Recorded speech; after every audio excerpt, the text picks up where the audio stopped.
Operations, அதாவது இந்த நீ பெயின் இருந்தாலே ஜெனரலா ஆப்ரேஷன் பண்ண சொல்லுவாங்க. பேக் பெயினுக்கு சர்ஜரி, நெக் பெயினுக்கு சர்ஜரி.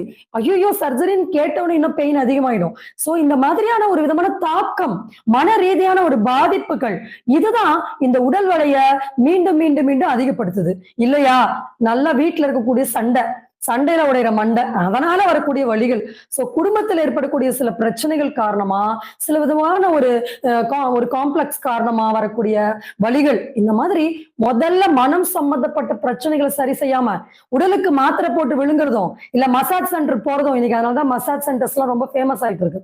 சோ அப்ப இந்த அடிப்படை காரணத்தை நம்ம தெரிஞ்சுக்கிட்டோம் அப்படின்னா அந்த பெயினை ஹேண்டில் பண்றது ரொம்ப ஈஸி. ஓகே, அடுத்து ஸ்லீப்லெஸ்னஸ். நைட்டு படுத்தா 1000 சிந்தனை. சோ அந்த சிந்தனைகள் ஓட ஓட ஓட, சிந்தனைகள் சிதற சிதற, எண்ணங்கள் அதிகமாக ஆக வலிகள் அதிகமாகுது. வயசானவங்களுக்கு சொல்லவே வேணாம். அவங்க ஃபேமிலியில இருக்கிற ஒருத்தர் பத்தியும் விடிய விடிய